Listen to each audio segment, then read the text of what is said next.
Student, quantum mechanical model of atom Schrodinger equation பார்க்க போறோம். அணுவின் குவாண்டம் இயக்கவியல் மாதிரியை ஸ்டாடிங்கர் ஒரு சமன்பாட்டின் மூலம் நமக்கு கொடுக்குறாங்க. ஹெய்சன்பர்க் பிரின்சிபலையும் டீப்ராக்லே கான்செப்டையும் பேசிக்கா வச்சு குவாண்டம் மெக்கானிக்ஸை வந்து ஃபார்ம் பண்றாங்க. இந்த குவாண்டம் மெக்கானிக்ஸை டெவலப் பண்ண ஒரு எர்வின் ஸ்டாடிங்கர்ங்கிற ஒரு சயின்டிஸ்ட். ஹெய்சன்பர்க் வந்து நியூக்ளியஸ் அவுட்டர் இருக்கக்கூடிய எலக்ட்ரானுடைய பொசிஷனையும் அதனுடைய மொமெண்டத்தையும் ஒரே நேரத்தில் அக்யூரேட்டா சொல்ல முடியாது சொன்னாங்க ஹெய்சன்பர்க்.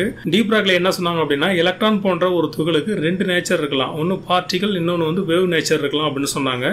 இந்த ரெண்டு பிரின்சிபலையும் பேஸ் பண்ணி ஸ்டாடிங்கர் என்ன சொல்றாரு அப்படின்னா, நியூக்ளியஸ் இருக்கும், நியூக்ளியஸ்ல அவுட்டர்ல எலக்ட்ரான் இருக்கும், அந்த எலக்ட்ரானுக்கு என்ன இருக்கும் அப்படின்னா வேவ் நேச்சர் இருக்கும். வேவ் நேச்சருங்கிறது எலக்ட்ரானுடைய ஃபோர்ஸை வந்து டிபெண்ட் பண்ணி இருக்கும் அப்படிங்கிற ஒரு கான்செப்டா சொன்னது யார் அப்படின்னா எர்வின் ஸ்டாடிங்கர். இந்த எர்வின் ஸ்டாடிங்கர் பாத்தீங்க அப்படின்னா ஒரு எலக்ட்ரானை பேஸ் பண்ணி அந்த எலக்ட்ரானுக்கு வேவ் நேச்சர் இருக்கு, அந்த வேவ் நேச்சரை ஒரு டிஃபரன்ஷியல் ஈக்குவேஷன் மூலமா அவர் வந்து கொடுக்குறாங்க. அந்த ஈக்குவேஷன் என்ன சொல்லுதுன்னு பாத்தீங்க அப்படின்னா, this equation determine the change of wave function in space depending on the field of the force in which the electron moves.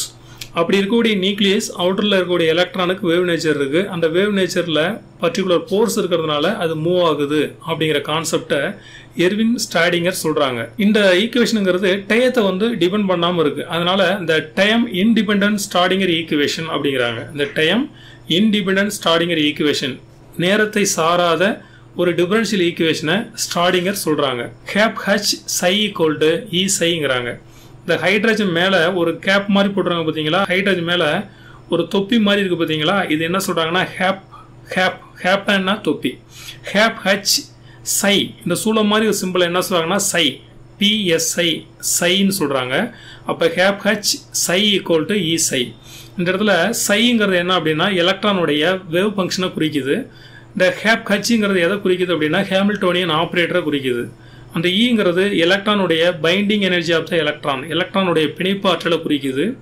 இதை வச்சு ஸ்டாடிங்கர் ஒரு ஈக்குவேஷனை ஃபார்ம் பண்றாரு, டிஃபரன்ஷியல் ஈக்குவேஷனை வடிவமைக்கிறாரு. அதை நம்ம பார்க்க போறோம். Student, quantum mechanical model of ஆட்டம்ல ஸ்டாடிங்கர் ஈக்குவேஷன், அதாவது நியூக்ளியஸ் அவுட்டர்ல எலக்ட்ரான் இருக்கு, இந்த எலக்ட்ரானுக்கு வேவ் நேச்சர் இருக்கு, அந்த வேவ் நேச்சரோட எலக்ட்ரான் எப்படி மூவ் ஆகுது அப்படின்னா ஒரு ஃபோர்ஸ் டிபெண்ட் பண்ணி மூவ் ஆகுது அப்படிங்கிறது தான் ஸ்டாடிங்கருடைய கான்செப்ட். அப்ப ஃபர்ஸ்ட் பாருங்க, cap H psi equal to E சைங்கிறது அதோட ஈக்குவேஷன். இதை வந்து டிஃபரன்ஷியல் ஈக்குவேஷனா மாத்துறாரு. அதுக்கு முன்னாடி கேப் ஹச்ங்கிறது ஹேமில்டோனியன் ஆப்ரேட்டர் ப்ரீவியஸ்ல சொல்லியிருக்கோம்.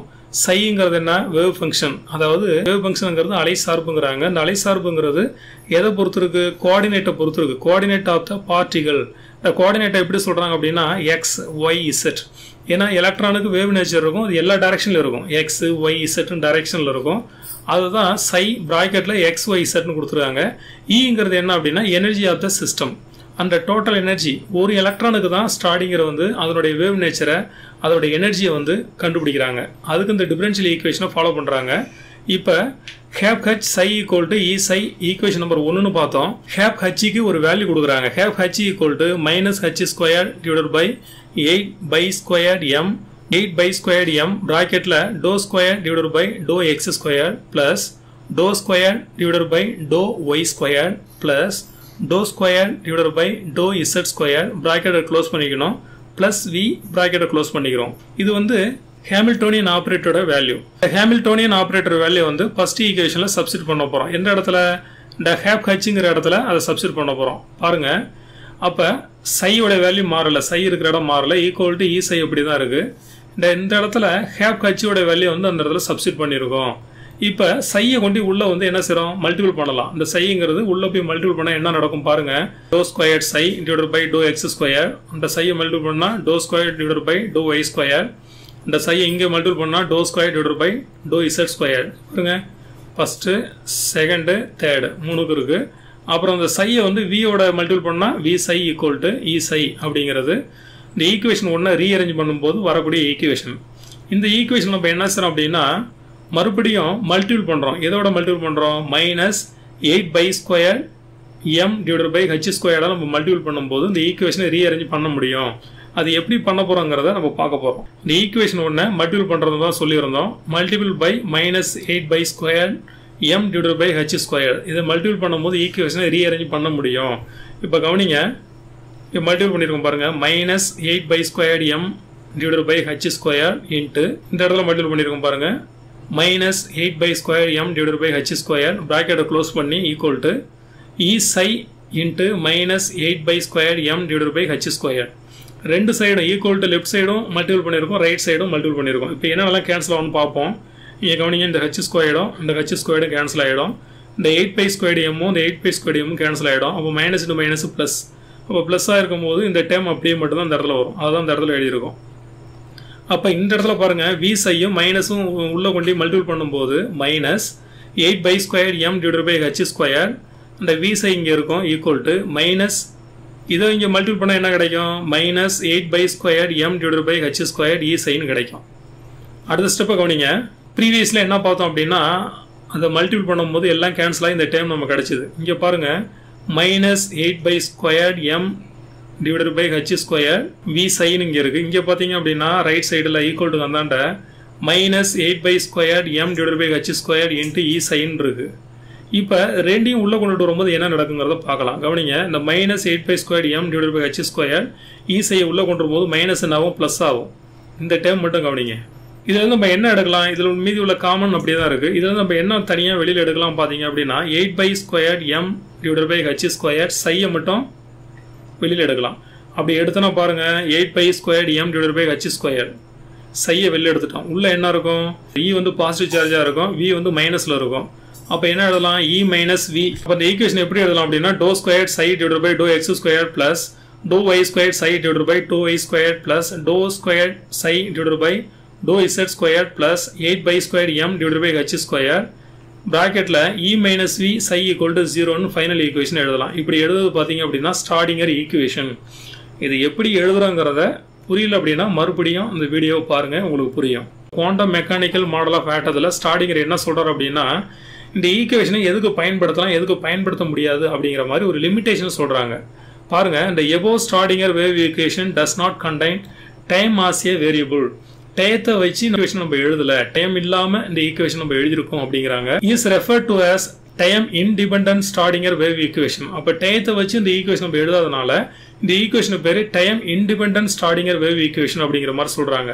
செகண்ட் பாயிண்ட்ல, இந்த equation can be solved only for certain value of E. The total energy that is the energy of system is quantized அப்படிங்கிறாங்க. குவான்டைஸ்னா என்ன, மொத்த ஆற்றலுடைய இ வந்து ஒரு குறிப்பிட்ட மதிப்புகள் மட்டுமே இந்த சமன்பாட்டை பயன்படுத்த முடியும். அதாவது ஒரு அமைப்பினுடைய ஆற்றலானது வரையறுக்கப்பட்ட மதிப்புகளை பெற்றிருக்கும் அப்படின்னு சொல்றாங்க செகண்ட் பாயிண்ட்ல. தேர்ட் பாயிண்ட்ல என்ன சொல்றாங்க, அந்த permitted total energy values are called eigen values. அப்படி ஒரு அமைப்பு பெற்றிருக்கக்கூடிய ஆற்றலை வந்து என்ன சொல்றாங்க அப்படின்னா ஐகன் வேல்யூ அப்படிங்கிறாங்க. இந்த ஐகன் வேல்யூ எதுக்கு சமமா இருக்கும், வேவ் ஃபங்க்ஷனுக்கு சமமா இருக்கும். எப்போதுமே ஒரு நியூக்ளியஸ் இருக்கு, நியூக்ளியஸ் அவுட்டர்ல எலக்ட்ரான் இருக்கு, எலக்ட்ரானுக்கு ஒரு வேவ் நேச்சர் இருக்குன்னு பார்த்தோம். அந்த வேவ் நேச்சருங்கிறது எப்படி இருக்கு அப்படின்னா, அது ஃபோர்ஸை டிபெண்ட் பண்ணி ஒரு ஃபோர்ஸ் இருக்கிறதுனால எலக்ட்ரானோட வேவ் நேச்சர் வந்து ஆர்பிட்டால் சுற்றி வருது அப்படிங்கிற மாதிரி ஸ்டார்டிங்கர் ஈக்குவேஷன் சொன்னாங்க. இந்த வேவ் நேச்சர் என்ன சொல்றாங்க அப்படின்னா அட்டாமிக் ஆர்பிட்டால் அப்படின்னு சொல்லி ஸ்டார்டிங்கர் சொல்றாரு. அப்போ நியூக்ளியஸ் அவுட்டர் மோஸ்ட்ல எலக்ட்ரான் இருக்கு, வேவ் நேச்சர் இருக்கு. அந்த வேவ் நேச்சர் எல்லா இடங்களையும் பரவறதுக்கு என்ன காரணம், ஃபோர்ஸ் அப்படின்னு சொன்னாரு. அந்த வேவ் நேச்சர் தான் சைன்னு சொன்னாங்க. சைங்கிறது வேவ் ஃபங்க்ஷன். எலக்ட்ரான் மட்டும் தனித்து சொல்ல முடியாதுங்கிறதுனால எலக்ட்ரானுங்கிறது எதை குறிக்குது அப்படின்னா அணு ஆர்பிட்டாலில் அட்டாமிக் ஆர்பிட்டாலில் ரெப்ரசென்ட் பண்ணுது அப்படிங்கிற மாதிரி ஸ்டார்டிங்கர் சொல்றாங்க. இதை கொஞ்சம் கவனமாக படிச்சிங்க அப்படின்னா அந்த ஈக்குவேஷன் இல்லாமல் அதோட லிமிட்டேஷனும் உங்களால் தெரிஞ்சுக்க முடியும். மீண்டும் ஒரு முறை ஸ்டார்டிங்கர் ஈக்குவேஷனுங்கிறது ஹெய்சன்பர்க் அன்சர்டைனிட்டி பிரின்சிபலையும் டீப் ராகலே கான்செப்டையும் பேஸ் பண்ணி ஒரு டிஃபரன்ஷியல் ஈக்குவேஷனை ஸ்டார்டிங்கர் சொல்றாங்க. ஸ்டார்டிங்கர் சொல்ற கான்செப்ட் என்ன அப்படின்னா, நியூக்ளியஸ் அவுட்டர் மோஸ்ட் எலக்ட்ரான், இந்த ஃபர்ஸ்ட் ஆர்பிட்ல இருக்கக்கூடிய எலக்ட்ரான், ஒரு எலக்ட்ரானை தான் அவங்க எடுத்துக்கிறாங்க. ஒரு எலக்ட்ரான்னா ஃபார் எக்ஸாம்பிள் நீங்கள் ஹைட்ரஜன் கூட நீங்கள் எக்ஸாம்பிளாக வச்சுக்கலாம். அப்போ நியூக்ளியஸ் அவுட்டர் மோஸ்ட்ல ஒரு எலக்ட்ரான் இருக்கு, அந்த எலக்ட்ரானுக்கு வேவ் நேச்சர் இருக்கு. அந்த வேவ் நேச்சர் உள்ள எலக்ட்ரான் ஒரு ஃபோர்ஸ்னால தான் அந்த இடத்துல ரொட்டேட் ஆகிட்டு இருக்கு. அப்போ அந்த எலக்ட்ரானுக்கு என்னன்னா பர்டிகுலர் எனர்ஜி இருக்கு அப்படிங்கிற கான்செப்டை சொல்றது அப்படின்னா எர்வின் ஸ்டார்டிங்கருங்கிறவங்க சொல்றாங்க. அந்த வேவ் நேச்சர் உள்ள எலக்ட்ரான் எதை குறிக்குது அப்படின்னா அட்டாமிக் ஆர்பிட்டால குறிக்குது. வேவ் நேச்சர் உள்ள எலக்ட்ரான் வந்து சைங்கிறாங்க. சைக்குங்கிறது ஒரு குறிப்பிட்ட எனர்ஜி இருக்கு. அந்த எனர்ஜி உள்ள அந்த வேவ் நேச்சர் என்ன சொல்றாங்கன்னா அட்டாமிக் ஆர்பிட்டால்னு சொல்றாங்க. இதுதான் quantum mechanical model of atom Schrodinger equation. Time independent Schrodinger equation அப்படிங்கிறது தான் இது நம்ம பார்த்தது.